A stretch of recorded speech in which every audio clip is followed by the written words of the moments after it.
The house learned Daniel's name before he learned its rooms. On the first night, as he lay on the mattress he'd dragged into the living room, the floorboards whispered Daniel, softly, like a draft sneaking through a cracked window. He told himself it was old pipes, old wood, old nerves. The house had been empty for years. It was allowed to make sounds. By the third night, the whisper came from different places. Under the sink, behind the coat closet, once from inside the walls themselves, stretching the syllables as if tasting them.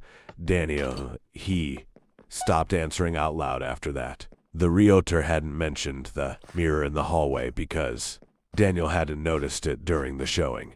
It only appeared once the house decided he was staying. It hung between the bathroom and the spare bedroom, tall and narrow, its frame carved with shapes that looked like vines until, you stared too long and realized they were fingers. The glass was old, warped just enough to make reflections feel slightly delayed. The first time Daniel passed it, his reflection didn't follow. He took 2 steps. The reflection stayed still. Then it smiled. Daniel laughed too loud, too fast, and waved a hand in front of the glass until the reflection caught up, mimicking him perfectly. Stress, he decided. Sleep deprivation.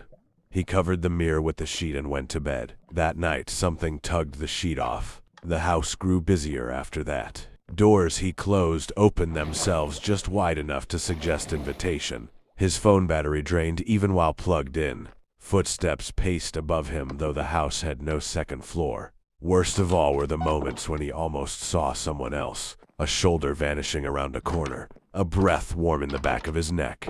A weight beside him on the mattress that vanished when he turned. The mirror uncovered itself again on the 7th day.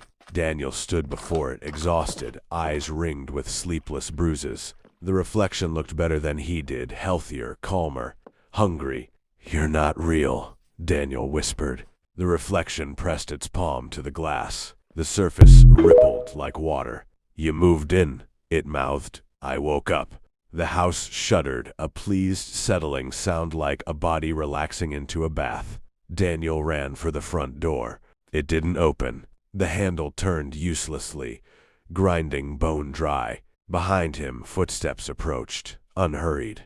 When he turned, the mirror was empty. The hallway stretched longer than it should have, walls breathing in and out. At the far end stood a man who looked exactly like Daniel, except his smile was too wide.